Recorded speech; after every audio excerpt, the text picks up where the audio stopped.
আমরা ছোটবেলা থেকেই জেনে এসেছি যে লজ্জা নারীর ভূষণ। লজ্জাবতী গাছের মতো, হাত লাগালেই শেষ, সেটা স্বামীর হাতই হোক বা অন্য কোনো পুরুষের। এই হাত লাগা মানে শুধুই শারীরিক স্পর্শ নয়, কিন্তু একজন পুরুষের সঙ্গতায় নারীর লজ্জাও কেটে যায়। যে মেয়ে যত বেশি পুরুষের সংস্পর্শে যাবে তার লজ্জা ততটাই কমবে। যেমন ধরুন এই চিত্রনায়িকারা, এরা শুধু ব্রা বা প্যান্টি পরে অর্ধনগ্ন দেহ নিয়েও পুরুষের সামনে ঘুরতে কোনো দ্বিধাবোধ করে না, কারণ পুরুষের মাঝ থেকে চক্ষু লজ্জা উঠে গেছে তাদের।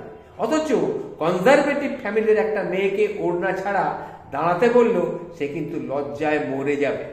আর ইদানিং ফেসবুক হচ্ছে এই লজ্জা নিবারণের বড় মুখ্য ভূমিকা পালন করছে।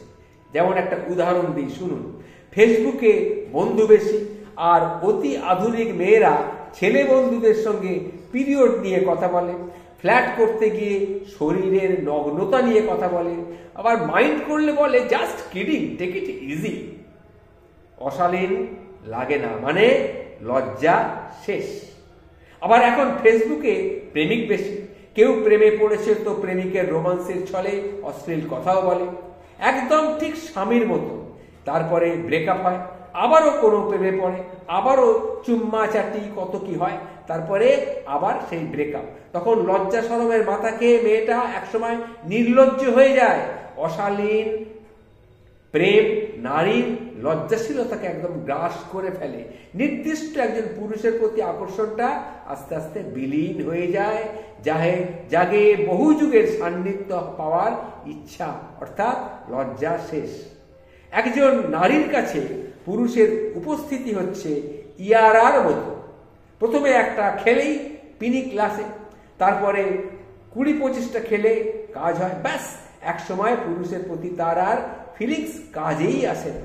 প্রেমিকের ভালোবাসা তার কাছে পাংশে লাগে, একটার পর একটা পুরুষ বদল করে, কিন্তু স্থির হতে পারে না কোনোটাতেই।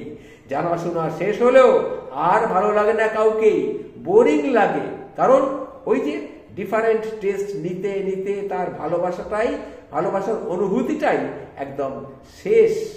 তখন বর্তমান হয়ে যায় এক্স, তারপর আবার নতুন খোঁজাখুঁজি, নতুন মুখ, নতুন প্রেমিক। এটাই হচ্ছে এখন চলছে। আগে মুরব্বীরা বলতেন বিয়ের পরে মেয়েদের লজ্জা কমে যায়, বাচ্চা হওয়ার পরে আরো কমে যায়। তখন আমি বুঝতাম না, ভাবতাম লজ্জা হয়তো ফোঁড়ার মতো কিছু, বিয়ের পরে গলে যায়।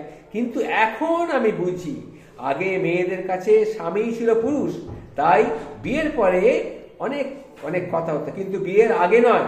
পুরুষের কাছে আসতে ফেসবুক হলেই এখন চলে, এখন ফেসবুকই সেই স্বামীর ভূমিকাটা পালন করে চলেছে। যাই হোক, সবশেষে নারীদের মাথায় রাখাই উচিত যে এইভাবে বাসা বদলের মতন প্রেমিক বদলের খেলাটা নিজেকেই কিন্তু সহজলভ্য করে তুলছে।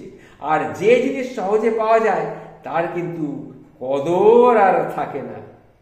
এটাই হচ্ছে আসল কথা। তাই কথাটা হচ্ছে নারীর লজ্জা এখন শেষ। সুতরাং লজ্জাকে বাঁচানোর চেষ্টা প্রত্যেকেরই করা উচিত, প্রত্যেকটা নারীরই করা উচিত। এইভাবে খুল্লা ফেসবুকে ছবি ছাড়া, ফেসবুকে কথা বলা, এগুলো একদম বন্ধ করা উচিত। এটা মাথায় রাখবে।